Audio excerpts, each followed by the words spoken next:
Baik,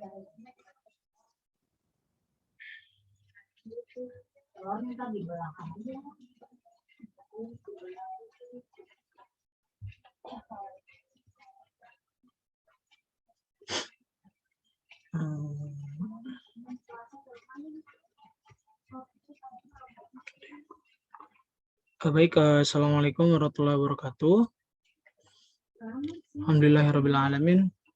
Salatu wassalam ala asyrafil anbiya'i mursalin wa ala alihi wa sahbihi wa man tabi'a sunnata wa jama'ah min yaumina hadza ila yaumin nahdu. Baik, anak-anak sekalian yang dirahmati oleh Allah, mudah-mudahan kita selalu dalam lindungan Allah dan diberikan kesehatan. Dan mudah-mudahan juga kita menjadi hamba Allah Subhanahu wa taala yang senantiasa bersyukur atas segala nikmat dan segala karunia yang diberikan oleh Allah Subhanahu wa taala kepada kita. Salawat dan salam juga tak lupa sama-sama kita aturkan kepada baginda Nabi Muhammad SAW. Dan mudah-mudahan salawat dan salam juga sampai kepada para keluarga, para pengikut, para sahabat, dan mudah-mudahan kita sebagai umatnya bisa istiqomah mengikuti ajaran dan sunnah-sunnah beliau sampai hari kiamat nanti. Baik, pada pembelajaran hari ini, karena jadwalnya pembelajaran PJJ, maka Bapak buat video pembelajaran untuk materi hari ini. Kemarin kita sudah belajar tentang sejarah masuknya Islam ke Indonesia melalui 3 teori. Yang pertama adalah teori Gujarat, tokohnya Sunan Kudus, yang mengatakan bahwa Islam datang dari Arab lalu singgah di Gujarat atau di India di Malabar, dan baru setelah itu datang ke Indonesia melalui jalur itu untuk menyebarkan ajaran Islam. Apa kemarin bukti-bukti sejarahnya? Bukti-bukti sejarahnya adalah ditemukannya batu nisan yang berjenis batunya itu sama dengan museum yang ada di Gujarat. Yang kedua, kita belajar juga tentang teori Mekah, yang mana teori ini dipopulerkan oleh Buya Hamka. Beliau mengatakan bahwa Islam masuk ke Indonesia itu langsung dari Arab, tidak melalui atau tidak singgah di tempat manapun. Dan Islam sudah ada sejak abad ke-7 Masehi. Sedangkan kalau teori Gujarat, Islam baru masuk pada abad 13 Masehi. Nah, teori apa bukti-bukti teori dari teori Makkah yang dipelopori oleh Buya Hamka, yaitu adanya masyarakat Muslim di wilayah pesisir Sumatera Barat mulai abad ke-7. Dan yang ketiga, kita paham bahwa ada yang namanya teori Persia yang mengatakan bahwa Islam dibawa oleh masyarakat Muslim dari Persia. Bukti-bukti sejarahnya adalah peringatan-peringatan yang ada di Persia, yaitu Asyura pada bulan Muharram, itu diperingati juga oleh masyarakat Muslim di Indonesia. Nah, setelah kita mengetahui tentang teori-teori masuknya Islam ke Indonesia, maka selanjutnya kita mempelajari bagaimana sih ajaran agama Islam itu disebarkan di Indonesia dan dengan cara apa. Maka pada pembelajaran hari ini, anak-anak sekalian akan memahami tentang bagaimana cara penyebaran agama Islam di Indonesia. Nah, sebagaimana kita tahu bahwa sejak abad ke-7 Masehi, menurut teori Mekah, itu Islam sudah mulai berkembang di Indonesia. Apalagi menurut teori Gujarat, pada abad ke-13. Berarti sudah ada 6 abad Islam ada di Indonesia pada saat itu. Dan masyarakat yang pertama kali mendapatkan dakwah Islam adalah masyarakat pesisir, masyarakat pinggir pantai. Kenapa? Karena memang mereka adalah orang-orang yang bersentuhan langsung dengan orang-orang yang datang dari luar negeri, khususnya dari negara-negara Arab yang memang mereka beragama Muslim, atau dari para pedagang-pedagang yang memang mereka beragama Muslim. Nah, lama-kelamaan agama Islam mulai berkembang dan hampir ada di seluruh wilayah Indonesia. Dan kenapa bisa berkembang dengan cepat dan bagaimana bisa diterima oleh masyarakat? Karena memang banyak cara dan banyak metode yang dilakukan oleh masyarakat, oleh mubalik-mubalik atau oleh para penyebar dakwah Islam di Nusantara atau di Indonesia yang kemudian membuat masyarakat Indonesia tertarik dan masuk ke agama Islam. Yang pertama adalah yaitu melalui perdagangan. Ini adalah tahap paling awal Islamisasi. Bagaimana tadi Bapak sebutkan bahwa bahasanya apa ya, turis lah yang pertama kali datang ke Indonesia itu bersentuhan dengan masyarakat pesisir karena zaman itu belum ada pesawat ya. Jadi transportasi paling mutakhir adalah dengan kapal laut. Mereka bertemu dengan masyarakat pesisir, mereka-mereka yang muslim-muslim, para pedagang dari Arab, Persia, dan India. Dan kemudian selain melakukan transaksi dagang, mereka juga berdakwah pada masyarakat yang ada di pesisir pada saat itu. Dan jalur perdagangannya memang dipenuhi oleh sebagian orang-orang dari Arab, Persia, dan India. Ada yang memang berniat berdagang di sana berdakwah, dan ada juga memang dari awal niat untuk berdakwah untuk menyebarkan agama Islam. Jadi yang pertama, cara penyebaran agama Islam di Indonesia itu adalah melalui perdagangan. Yang kedua itu melalui perkawinan atau pernikahan.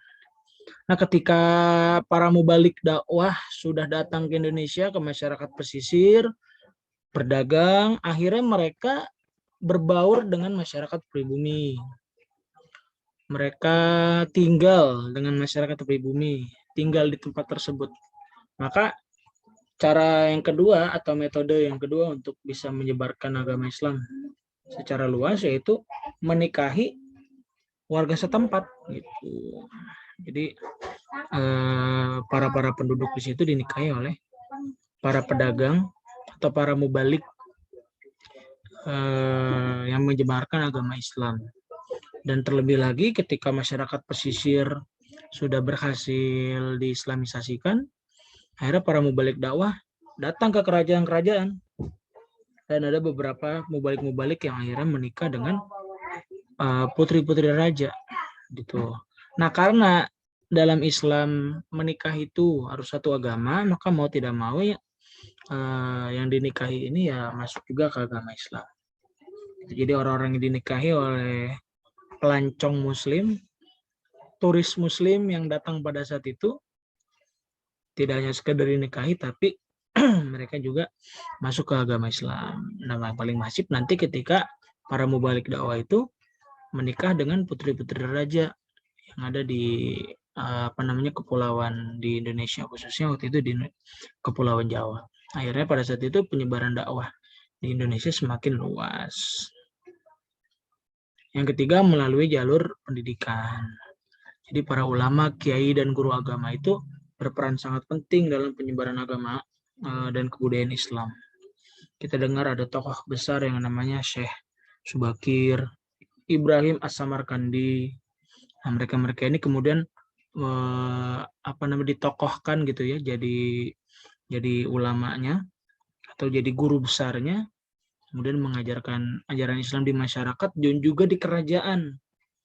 Nah, akhirnya ketika kerajaan sudah dikuasai, orang-orang pejabat-pejabat di kerajaan sudah masuk Islam, maka pada saat itu mudah untuk menyebarkan dan mengajarkan ajaran Islam kepada masyarakat.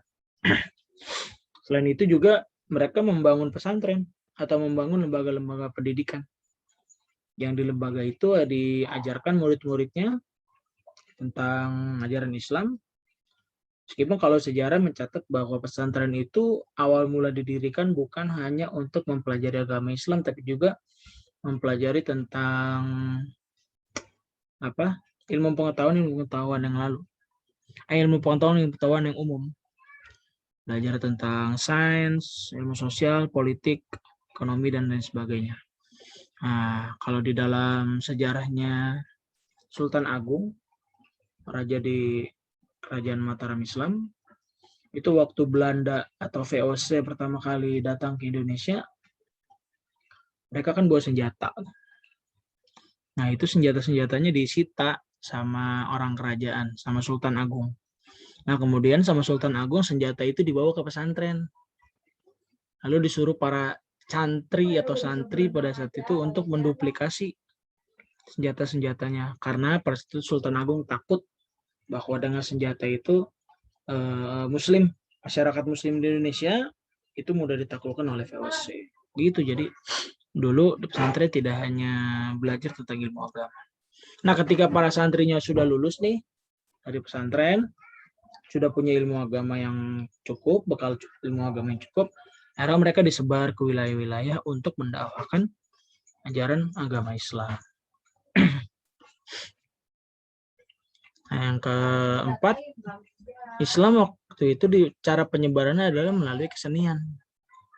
Nah, banyak jenisnya, seperti seni bangunan, ya. Makanya ukiran-ukiran masjid pada zaman dulu itu bagian daripada cara mengislamisasi mengislamisasi budaya dengan kesenian. Seni pahat, ukir, musik, dan lain sebagainya. Nah, salah satu contohnya adalah yang dilakukan oleh Sunan Kalijaga. Beliau adalah salah satu wali yang aktif menjabarkan agama Islam dengan menggunakan sarana wayang.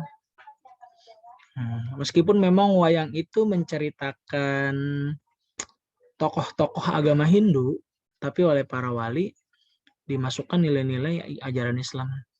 Tetap tokohnya tidak berubah, ya.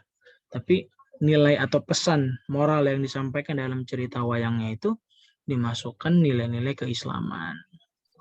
Dan setiap orang yang mau datang dan nonton, karena waktu itu pertunjukan wayang seperti bioskop gitu, semua orang pengen datang.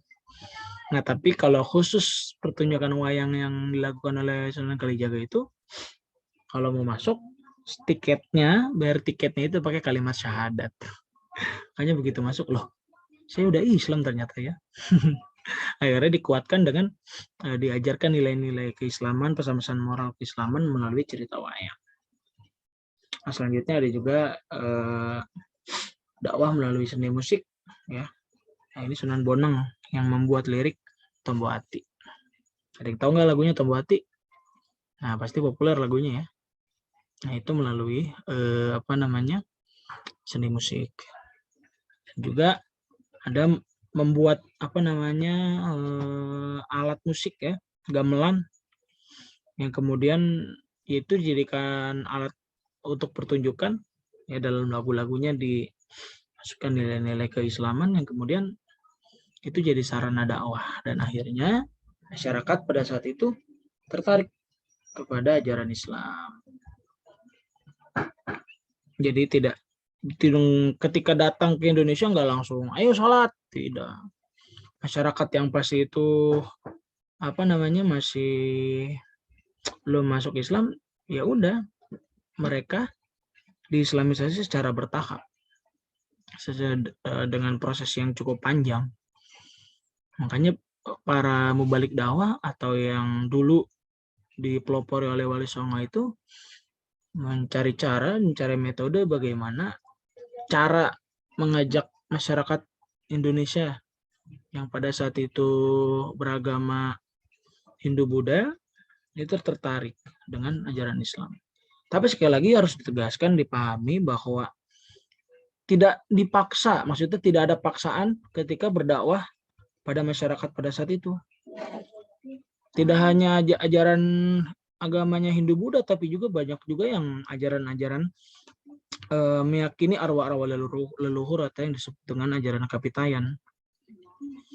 Nah, pada saat itu juga orang-orang atau mubalik atau dalam hal ini Wali Songo yang menyebarkan ajaran Islam di Nusantara atau di Indonesia tidak memaksa 100% masyarakat setempat untuk mau masuk ke ajaran Islam. Mau masuk silakan gitu, kalau tidak ya tetap pada ajarannya.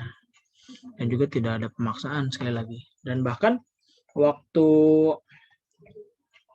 Sunan Kudus itu berdakwah ya di tempatnya, itu ketika Idul Adha. Nah, ketika Idul Adha itu kan motong kurbannya itu sapi kan dan kambing. Nah, tapi pada saat itu tidak memotong sapi, Kenapa? Karena masih menghargai masyarakat setempat yang ajarannya Hindu-Buddha. Karena dalam ajaran Hindu-Buddha, sapi itu adalah makhluk suci.